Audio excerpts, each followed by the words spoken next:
जयप्रकाश नारायण के यूं तो कई चेले हैं और हर चेला अपने आप में राजनीति का एक सुरमा है।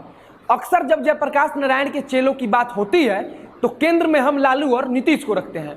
इसका एक प्रमुख कारण हो सकता है कि लालू और नीतीश का राजनीतिक रूप से कद अन्य लोगों के सामने बड़ा है। इसके अलावा रामविलास पासवान से लेकर रविशंकर प्रसाद, सुशील मोदी से लेकर वशिष्ठ नारायण सिंह के साथ अन्य कई ऐसे राजनीति में चमकते सितारे हैं जिनको तराशने का काम जयप्रकाश नारायण ने किया था। लेकिन आज हम उस चेले के बारे में बात करने वाले हैं जिसे पहला चुनाव खुद जयप्रकाश नारायण ने लड़वाया था। कभी जेडीयू का राष्ट्रीय अध्यक्ष रहा वो शख्स आज की राजनीति में धीरे धीरे धूमिल पड़ता जा रहा है, लेकिन पिछले कुछ दिन से फिर उसके नाम की चर्चा शुरू हो गई है। हम बात कर रहे हैं जदयू के पूर्व राष्ट्रीय अध्यक्ष और बिहार के मधेपुरा से 4 बार सांसद रहे तथा पूर्व केंद्रीय मंत्री शरद यादव की। आज सबसे पहले आपको ताजा खबर बता देते हैं। खबर है कि 18 मई 2018 को नीतीश कुमार का दामन छोड़ खुद की पार्टी बनाने वाले शरद यादव वापस जदयू में आ सकते हैं। एक खबर ऐसे समय पर आ रही है जब बिहार विधानसभा चुनाव एकदम नजदीक आ गया है।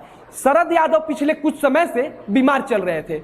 इस दौरान कई जदयू नेताओं से फोन पर शरद यादव से बात हुई थी।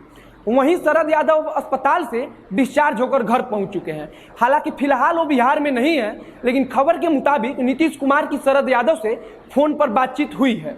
इसी के बाद से कयास लगाए जा रहे हैं कि शरद यादव फिर से जदयू में शामिल हो सकते हैं। शरद यादव आखिरी लोकसभा चुनाव में अपनी लोकतांत्रिक जनता दल से मधेपुरा लोकसभा सीट से चुनाव मैदान में उतरे थे।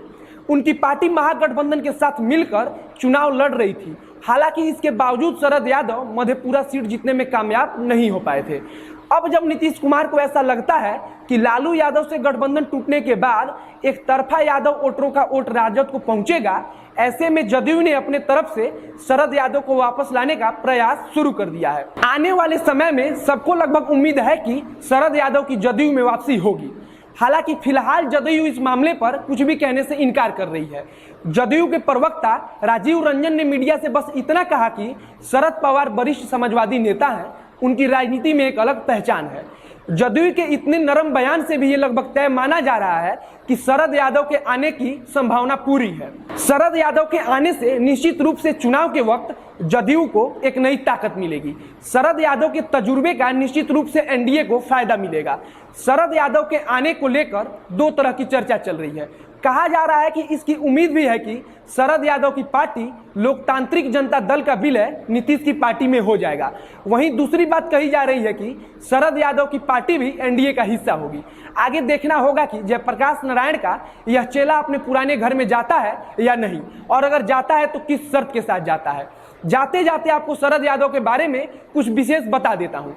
शरद यादव को पहली बार जनता पार्टी से खुद जयप्रकाश नारायण ने चुनाव लड़वाया था।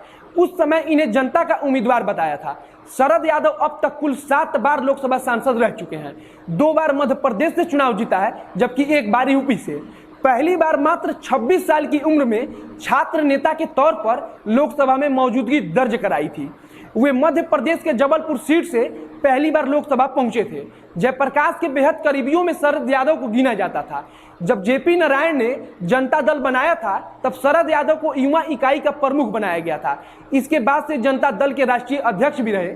जॉर्ज फर्नांडिस को भी शरद यादव संगठन के अंतरिम चुनाव में हरा चुके हैं। मंडल कमीशन को लागू कराने में भी शरद यादव ने महत्वपूर्ण भूमिका निभाई थी। कहा जाता है कि जब उप प्रधानमंत्री देवीलाल ने बीपी सिंह से मंडल कमीशन को लेकर बगावत कर दिया, तब शरद यादव ही थे जो बीपी सिंह के साथ खड़े थे और इन्होंने ही बीपी सिंह को मंडल कमीशन लागू करने के लिए राजी किया था। शरद यादव का नाम हवाला केस में भी आया था, जिसके बाद उन्होंने अपनी मर्जी से लोकसभा सदस्य के पद से इस्तीफा दे दिया था। हालांकि बाद में सुप्रीम कोर्ट ने उन्हें दोष मुक्त मान लिया था। इतना कुछ होने के बाद सबसे महत्वपूर्ण बात यह है कि शरद यादव उन नेताओं में गिने जाते हैं जिनकी कोई खास जनाधार नहीं है। उत्तर प्रदेश में मुलायम सिंह यादव और बिहार में लालू यादव के उदय के साथ ही शरद यादव राजनीति में फीके पड़ने लगे। इसका कारण माना जाता है यादव वोटरों की शरद यादव से बेरुखी। कहा जाता है कि जब यादव वोटों को बिहार में लालू ने अपने तरफ कर लिया और यूपी में मुलायम सिंह यादव ने अपने तरफ, उसके बाद राजनीति में वे अकेले पड़ते गए। मजबूरन नीतीश कुमार का हाथ थामना पड़ा।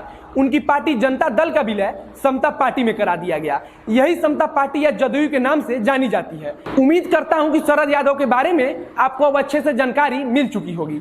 आगे जैसे जैसे कोई अपडेट आएगा उसे हम आपके समक्ष लाते रहेंगे। बाकी वीडियो अच्छा लगा हो तो शेयर कीजिए, यूट्यूब पर देख रहे हैं तो चैनल को सब्सक्राइब कीजिए, फेसबुक पर देख रहे हैं तो फेसबुक पेज को लाइक कीजिए। धन्यवाद।